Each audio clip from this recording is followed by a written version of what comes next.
sendiri bahwa Ruben tidak membantah terjadinya kredit mobil ini yang ada tunggakan ini, dan dia menyalahkan pihak debt collector untuk salah menagih. Dan untuk rumah ya,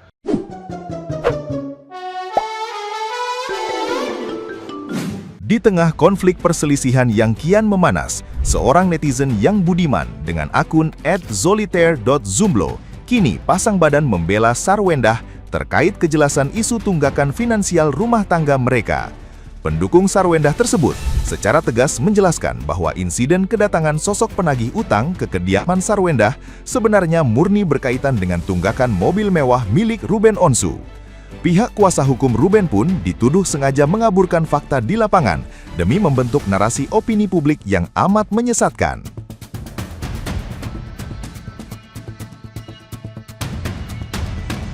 Sementara itu, kewajiban tagihan rumah dari pihak bank terkait sebenarnya hanya dikirimkan melalui lembaran surat penagihan resmi tanpa pernah melibatkan penagih utang secara langsung. Manipulasi isu ini dinilai sengaja dilemparkan untuk menutupi kesalahan fatal sosok Ruben Onsu dalam mengelola keuangannya sendiri. Maraknya masalah tunggakan ini sekaligus memicu keraguan mendalam atas stabilitas kondisi keuangan Ruben serta kelayakannya dalam memperebutkan hak asuh anak pasca mereka resmi bercerai.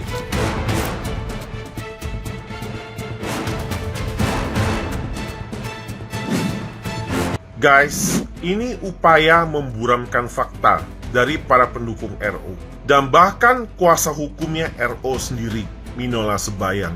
Tentunya tahu bahwa sebenarnya kalau tentang debt collector itu tentang mobil, bukan tentang rumah. Seperti yang sudah tertulis dalam pemberitaan ini, November 2025 silam, rumah Sarwendah didatangi oleh debt collector yang meminta tentang tunggakan mobil Range Rover yang dibeli oleh Ruben setelah masa perceraian, yang tentunya janggal dan aneh karena dibeli setelah perceraian tentunya sudah bukan masalah Sarwendah, dan juga namanya adalah pembeli adalah Ruben, dan juga alamatnya juga bukan dari alamatnya Sarwendah. Tetapi tetaplah Sarwendah didatangi oleh orang-orang begini.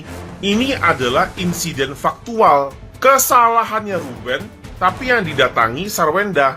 Dan dalam artikel ini sudah dikatakan oleh pengacaranya Ruben, yaitu Minola Sebayang sendiri, bahwa Ruben tidak membantah terjadinya kredit mobil ini yang ada tunggakan ini, dan dia menyalahkan pihak debt collector untuk salah menagih. Dan untuk rumah ya, juga sudah dikatakan oleh pengacara Sarwendah dalam bentuk tagihan surat-surat begitu banyak yang dikirimkan kepada rumah tersebut.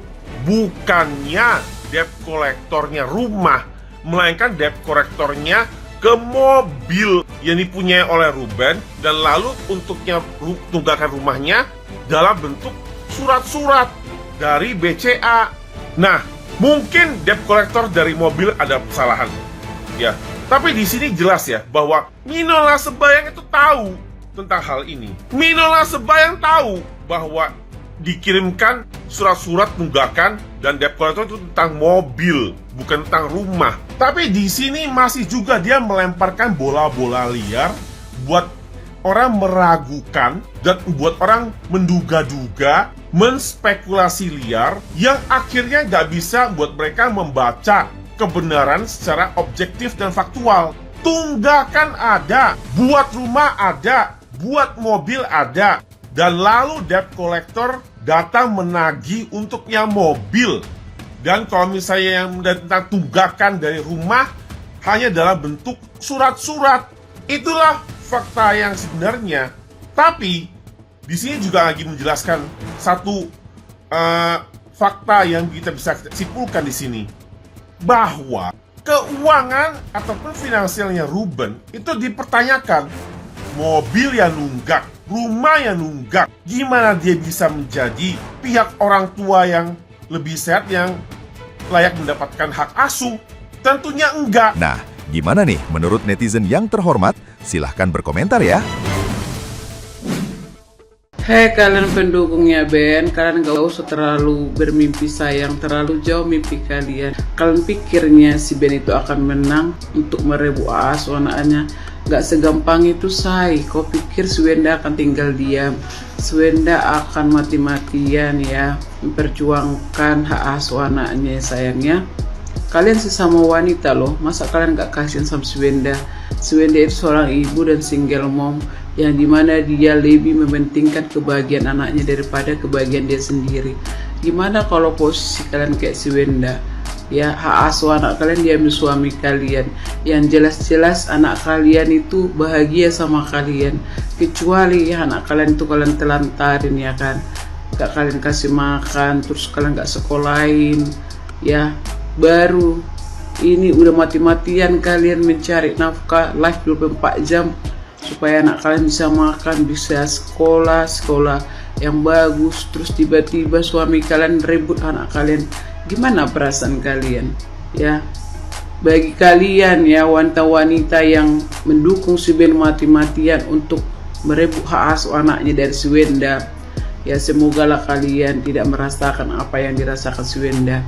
Berdoalah kalian supaya rumah tangga kalian baik-baik saja ya, supaya anak kalian tetap sama kalian yang sayangnya. Aduh Pak, gimana sih buat preskon? Ini nih kalau yang setengah-setengah, gak ditanya secara betul-betul, secara detail. Bukti banyak, by data pun apalah itu. Ini yang betul yang mana nih? Dipersulit atau gak ada rincian ini? Mana yang betul? Atau memang gak ada duit?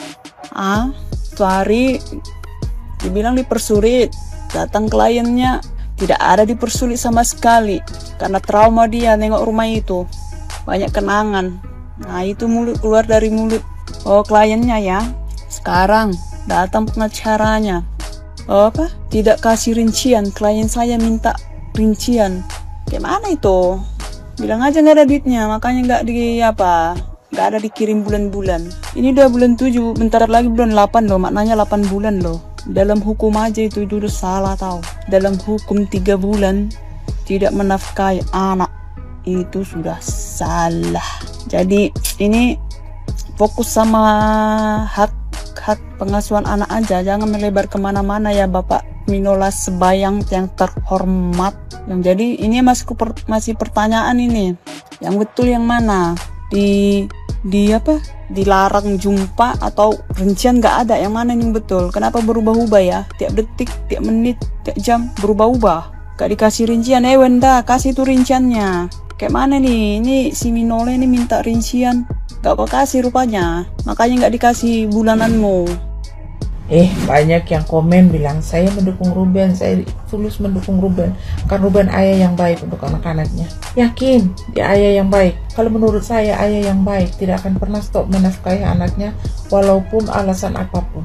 Ayah yang baik tidak akan pernah perhitungan untuk memberikan nafkah kepada anak-anaknya. Ayah yang baik tidak akan ada namanya sistem reimburse, sistem talangin dulu. Itu yang kalian bilang ayah yang baik. Kalian baru dengar 200 juta sejak kalian sudah bilang dia ayah yang hebat. Tapi kalian tidak tahu 200 juta itu ceritanya di balik itu gimana. Kalau saya bilang Sarwenda baik, ibu yang baik, ibu yang hebat, iya terbukti. Kenapa? Walaupun mantan suaminya tidak memberikan nafkah kepada anak-anaknya, tapi dia tetap sanggup merawat anak-anaknya, sanggup menafkahi anaknya sendiri, sanggup menyekolahkan anaknya sendiri tanpa menuntut. Kan terbukti, padahal dari akhir tahun 2025 anak-anaknya sudah tidak dinafkahi, tapi dia diam aja, dia tidak nuntut. Masalah live yang dia ucapkan itu, mungkin dia sudah emosi juga, sudah tidak dinafkahi tapi digangguin lagi, mungkin di situ.